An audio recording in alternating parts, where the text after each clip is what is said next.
நேற்றைக்கு நாடாளுமன்றத்தில் நாடாளுமன்ற உறுப்பினர் மரியாதைக்குரிய சகோதரி கனிமொழி அவர்கள் மிக முக்கியமான ஒரு விஷயத்தை பற்றி பேசியிருக்காங்க.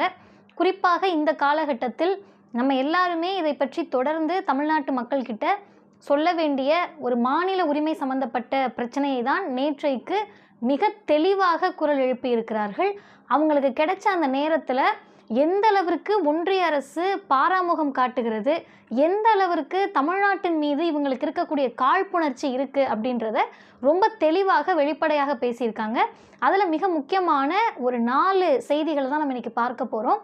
தேசிய பேரிடர் மேலாண்மை மசோதா திருத்த மசோதாவின் மீது நடந்த அந்த விவாதத்தில் தான் அவங்க இத்தனை குரல்களை எழுப்பியிருக்கிறார். அந்த மேலாண்மை திருத்த மசோதா என்ன சொல்லுது, டிசாஸ்டர் மேனேஜ்மெண்ட் அமெண்ட்மெண்ட் பில் எதை பற்றி பேசுகிறது, அதில் சகோதரி கனிமொழி அவர்கள் எதை எதிர்த்து பேசினார் அப்படின்றத தான் இந்த வீடியோவில் பார்க்க இருக்கோம். வீடியோவை முழுமையாக பாருங்கள். இதுவரை டிவார் சேனலை சப்ஸ்கிரைப் செய்யாதவர்கள் சப்ஸ்கிரைப் செய்யுங்கள்.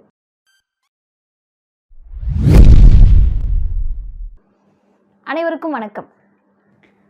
த டிசாஸ்டர் மேனேஜ்மெண்ட் அமெண்ட்மெண்ட் பில், அதாவது தேசிய பேரிடர் மேலாண்மை அப்படின்றது நம்ம எல்லாருக்குமே தெரியும். அதே மாதிரி மாநில பேரிடர் மேலாண்மை இருக்குது, நேஷ்னல் லெவல்லையும் இருக்குது, மாநில அளவுலையும் இருக்குது. இது இரண்டையும் சேர்த்து ஏற்கனவே பேரிடர் மேலாண்மை சட்டம் அப்படின்ற சட்டம் இருக்குது. அதில் சில திருத்தங்களை கொண்டு வந்து தற்போது ஆளக்கூடிய ஒன்றிய பிஜேபி அரசு பேரிடர் மேலாண்மை திருத்த மசோதாவை மக்களவையில் தாக்கல் பண்ணாங்க. இதில் என்ன கொடுமைன்னு கேட்டிங்கன்னா, வழக்கமாகவே எதிர்க்கட்சிகளிடத்தில் எந்த விதமான விவாதத்திற்கும் எந்த மசோதாவையும் இவங்க கொண்டு வரதே கிடையாது. இந்திய அரசமைப்பு சட்டத்திற்கு எதிராக விவாதங்களே இல்லாமல் எதிர்க்கட்சிகள் அவங்களுடைய கருத்துக்களை சொல்லுவதற்கு வாய்ப்போ நேரமோ கொடுக்காமல் அவசர கதியில் எல்லா மசோதாவையும் தாக்கல் செய்து அதை உடனடியாக சட்டமாக கொண்டு வருகிறார்கள். அப்படி இந்த மசோதா மீதான பல குறைகளை எந்த அளவிற்கு மாநில அரசுகளுக்கு பிஜேபி எதிராக இருக்குது அப்படின்றத புட்டு வைக்கிறாங்க. அதில் 4 விஷயங்களை மட்டும் முக்கியமாக நம்ம இந்த காலகட்டத்தில் பேசணும். ஏன்னு கேட்டிங்கன்னா, தொடர் மழை, வெள்ளம், புயல் அப்படின்னு சொல்லி எப்போ என்ன நடக்குது அப்படின்னே யாராலையும் நிர்ணயிக்க முடியாத அளவிற்கு இயற்கை மாற்றங்கள் நடந்துக்கிட்டு இருக்கு, காலநிலை மாற்றங்கள் நடந்துக்கிட்டு இருக்கு. அந்த நேரத்தில் தான் இப்படி நீங்கள் ஒரு மசோதாவை கொண்டு வரீங்க. இதில் ஏதாவது ஒரு மாநிலத்திடம் நீங்கள் ஆலோசனை கேட்டிங்களான்னு கேட்குறாங்க.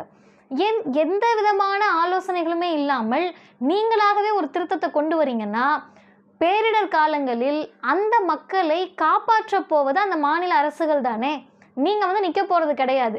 அப்போ அந்த மாநில அரசுகளிடம் எந்தெந்த மாநிலத்திற்கு எப்படிப்பட்ட தேவைகள் இருக்குது, எந்தெந்த மாதிரியான விஷயங்களை ஒரு அரசு மாநில அரசு அந்த மக்களுக்கு செய்யணுன்றத மாநில அரசு முடிவு பண்ணணும்.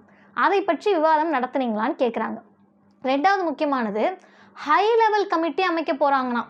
செக்ஷன் 8B அப்படின்றத கொண்டு வந்து ஒரு ஹை லெவல் கமிட்டியை நிர்ணயித்து அந்த கமிட்டி தான் எந்த மாநிலத்தில் பேரிடர் ஏற்பட்டாலும் அது சீரியஸான த்ரெட்டா, அது எந்த அளவிற்கு அது ஒரு டிசாஸ்டரா, அது பேரிடரா இல்லையா அப்படின்றதையே அந்த ஹை லெவல் கமிட்டி தான் தீர்மானிக்கணுமா. இப்போ அக்கா கனிமொழி அவர்கள் நறுக்குன்னு ஒரு கேள்வி கேட்டாங்க. ஹை லெவல் கமிட்டி அமைக்க போகிறீங்க, அதை அமைக்க போகிறது ஒன்றிய அரசு, ஒன்றிய அரசுக்கு தேவையான ஆட்கள் தான் அந்த ஹை லெவல் கமிட்டியில் இருக்க போகிறாங்க.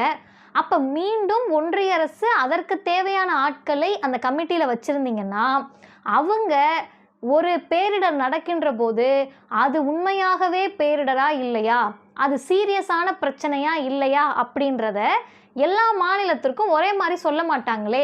டபுள் இன்ஜின் சர்க்கார் நடக்கிற இடத்துல தானே அது உண்மையான பேரிடர்னு சொல்லுவாங்க. எங்களை மாதிரி சிங்கிள் இன்ஜின் சர்க்கார் இருக்கவங்களெல்லாம் இவர்கள் எப்படி அணுகுவார்கள் அப்படின்ற கேள்வி எங்களுக்கு இருக்குன்றாங்க. இதை யோசிச்சு பாருங்க. குஜராத்தில் நடந்தால் அது பேரிடர், உத்தரப்பிரதேசத்தில் நடந்தால் அது பேரிடர், பீகார் ஆந்திரானால தான் இப்போ தப்பி பிழைச்சி பிரதமராக இருக்காருன்றதுனால அவங்களுக்கு பேரிடர் வர்றதுக்கு முன்னாடியே பேரிடரை தடுப்பதற்கு நிதி கொடுக்குது பிஜேபி. அப்போ தமிழ்நாடு ஒன்றிய அரசுக்கு எதிராக இருக்கக்கூடிய காரணத்தினால், கேரளா போன்ற மாநிலங்கள் பிஜேபி எதிர்க்கக்கூடிய காரணத்தினால எங்களை மாதிரி இருக்க சிங்கிள் இன்ஜினை நீங்கள் நேர்மையாக எப்படி உங்களால் நியமிக்கப்படுறவங்க சொல்லுவாங்க நம்ம நம்புறது அப்படின்னு கேட்குறாங்க. 3வது முக்கியமான விஷயம், ஒரு முறையுமே நம்ம நிதி கேட்குறப்ப இவங்க என்ன சொல்கிறாங்கன்னா அதை நாங்கள் கணக்கில் எடுக்கணுன்றாங்க. இந்த முறை இந்த திருத்தத்தில் என்ன கொண்டு வராங்கன்னா, மாநில அளவிலான ஒரு ரெஸ்பான்ஸ் ஃபோர்ஸ், உடனடியாக ஒரு பேரிடர் நடந்துருச்சு அப்படின்னு சொன்னால் அதுக்கு என்ன பண்ணுறது, எவ்வளோ நிதி வேணும், என்ன, இது எல்லாத்தையும் ஆய்வு செய்து சொல்கிறதுக்காக ஒரு ரெஸ்பான்ஸ் ஃபோர்ஸை வந்து நியமிக்கணும் அப்படின்னு சொல்கிறாங்க. இப்போயுமே அக்கா கனிமொழி அவர்கள் நறுக்குன்னு ஒரு கேள்வி கேட்டாங்க. அங்கே இருக்கக்கூடிய தமிழ் புரிந்தவர்களும் சரி, தமிழ் புரியாதவங்களும் ஹிந்தி மட்டும்தான் தெரியுன்றவங்கெல்லாம் நிச்சயமாக போய் கேட்டிருப்பாங்க. என்னமோ சொல்கிறாங்களே, கண்டிப்பாக நம்மளை நாக்கு பிடிங்கிற மாதிரி தான் ஏதோ கேட்குறாங்க, என்ன கேட்குறாங்கன்னு போய் கேட்டிருப்பாங்க. அவங்க என்ன கேட்குறாங்கன்னா, இந்த ரெஸ்பான்ஸ் ஃபோர்ஸ் அமைக்கிறதுக்கு ஒரு ஃபண்டு தேவைப்படும், நிதி தேவைப்படும். அதுவும் கண்டிப்பாக கொஞ்சமாக இருக்காது, ஒரு ஹியூஜ் லெவலான, ஒரு பெரிய அளவிலான நிதி தேவைப்படும். அந்த ஃபண்டை பற்றி நீங்கள் பேசவே இல்லையே. ஒரு மாநிலம் அதை நியமிக்கணும்னு சொன்னால் நீங்கள் ஃபண்டு கொடுக்க போகிறது கிடையாது. யார் ஃபண்டு கொடுக்க போகிறாங்க நீங்கள் பேசலை. அப்போ பேரிடரையும் சமாளித்து அதுக்கு நீங்கள் நியமிக்கக்கூடிய ஃபோர்ஸுக்கும் நாங்களே ஃபண்டு கொடுக்கணும்னா இது திரும்ப மாநில அரசு மீது அதனுடைய தலையில் சுமத்தப்படக்கூடிய வழிதானே அப்படின்னு கேட்குறாங்க. அதை கேட்டுட்டு அவங்க சொல்கிறாங்க, இந்த பழமொழிலாம் இருக்கும், ஆற்றுல நின்று அரோகரான்னு சொன்னாலும் சோத்தில் தான் இருக்கான் சொக்கநாதன்ற மாதிரி அப்படின்றாங்க. நீங்கள் என்னன்னாலும் சொல்லலாங்க, response force, high level committee, nodal body, அப்படி இப்படின்னு ஆங்கிலத்தில் நீங்கள் 78 விளக்கங்கள் கொடுக்கலாம், இலக்கணங்கள் கொடுக்கலாம். அந்த விளக்கத்திற்கும் அந்த இலக்கணத்திற்கும் நிதி வேணும்ல, காசு வேணும்ல. அந்த ஃபண்டை கொடுக்கக்கூடிய சுமையை மீண்டும் மாநில அரசுக்கிட்ட தான் கொடுக்குறீங்கன்னா, ஆற்றுல நின்று நீங்கள் அரோகரான்னு கத்துனாலும் சோத்தில் தான் இருக்கான் சொக்கநாதன் அப்படின்னு நாடாளுமன்றத்தில் சொல்லுகிறார். அதுக்கடுத்து மிக முக்கியமாக அக்கா கனிமொழி அவர்கள் கேட்கக்கூடிய கேள்வி மாநில உரிமையின் பார்ப்பட்டது, மாநில சுயாட்சிக்கானது, மாநில மக்களை காப்பாற்ற வேண்டும் என்பதற்கான ஒரு கோரிக்கை. பொதுவாகவே இந்த டிசாஸ்டர் அப்படின்றத நம்ம புயல், வெள்ளம், மழை இப்படின்னு சொல்லி நீர் சார்ந்த இந்த பிரச்சனைகளை பற்றி தான் பேசிக்கிட்டு இருக்கோம். அதை தாண்டி இன்றைக்கு கால சூழல் மாற்றத்தின் காரணமாக, காலநிலை மாற்றத்தின் காரணமாக ஹீட் வேவ்ஸ் அப்படின்னு சொல்லக்கூடிய வெப்ப அலைகள் ரொம்ப அதிகமாக இருக்குது. அதுவும் தமிழ்நாடு போன்ற மாநிலங்களில் இந்த ஏப்ரல் மே மாதங்களில் கடுமையான வெப்பத்தால் மக்கள் பாதிக்கப்படுறாங்க. இதையுமே பேரிடராக கருத்தில் கொள்ள வேண்டும் அப்படின்னு சொல்லக்கூடிய மாநிலமாக தமிழ்நாடு இருக்குது. தமிழ்நாட்டினுடைய முதல்வர் எங்களுடைய திராவிட மாடல் முதல்வர், இப்படியே சொல்கிறாங்க, திராவிட மாடல் முதல்வர் மு.க. ஸ்டாலின் அவர்கள் இந்த ஹீட் வேவ்ஸையும் டிசாஸ்டருக்குள்ளே கொண்டு வந்திருக்காரு. அதனால் பாதிக்கக்கூடிய மக்களுக்கும் நாங்கள் நிவாரணம் கொடுக்குறோம் அப்படின்னு சொல்லிட்டு எதிரணியில் இருக்கக்கூடிய அந்த ஃபாசிஸ்டுகளை, அந்த பிஜேபிக்காரர்களை, பிஜேபி கூட்டணியில் இருப்பவர்களை பார்த்து ஒரு வார்த்தை சொல்கிறாங்க, திராவிட மாடல் அப்படின்றது உங்களுக்கு கேட்க பிடிக்காமல் இருக்கலாம், கசப்பாக இருக்கலாம், ஆனால் இதையும் எங்களை பார்த்து நீங்கள் கற்றுக்கொள்ளுங்கள் அப்படின்னு சொல்கிறாங்க. இந்த டிபேட் நடந்துக்கிட்டு இருக்கிறப்ப சம்மந்தமே இல்லாமல் கேரளாவிலிருந்து தப்பித்தவறி போன ஒரே ஒரு நாடாளுமன்ற உறுப்பினர் நடிகர் சுரேஷ் கோபி கையை விரிக்கிறார், கேரளாவுக்கு தான் ஒன்றும் இல்லை அப்படின்னு. நமக்கு என்ன புரியலைன்னா, கொஞ்சம் கூட கூச்ச உணர்வின்றி, வெட்க உணர்வின்றி, எங்களுக்கு தாங்க ஒன்றும் கொடுக்கல, நான் என்ன கத்திக்கிட்டா இருக்கேன், நான் என்ன பேசிக்கிட்டா இருக்கேன், எங்கள் எஜமானுக்கு தானே நான் அடிமையாக இருக்கேன்ற மாதிரி அவர் கை விரிச்சார்.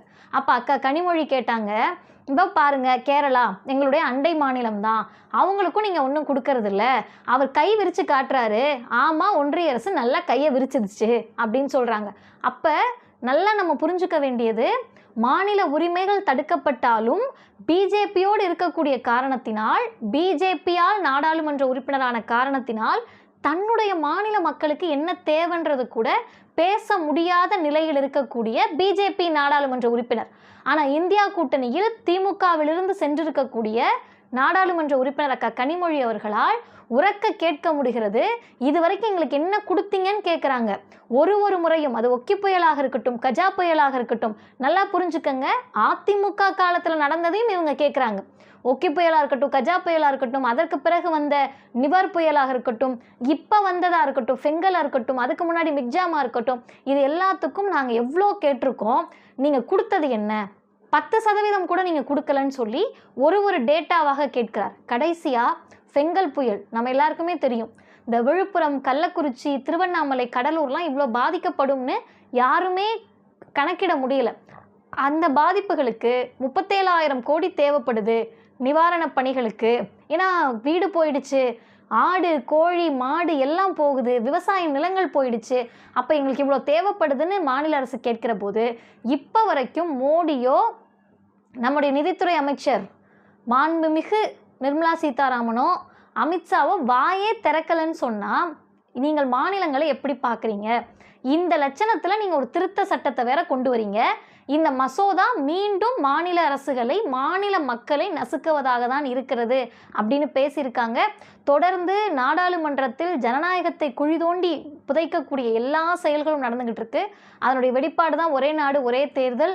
எல்லாவற்றையும் மக்களிடத்தில் நம்ம போய் பேசணும். நீங்கள் நாளைக்கு பாதிக்கப்படுறீங்கன்னா வந்து நிற்க போகிறது மாநில அரசு தான், ஒன்றிய அரசு கிடையாது. அப்போ அவங்க கிட்ட நம்மளுடைய உரிமைகளை நம்ம குரல் எழுப்பணும் என்ற செய்திகளை பரப்புவோம். நன்றி. தொடர்ந்து சமூக அரசியல் நிகழ்வுகளை தெரிந்து கொள்ள டிவார் சேனலை சப்ஸ்கிரைப் செய்யுங்கள்.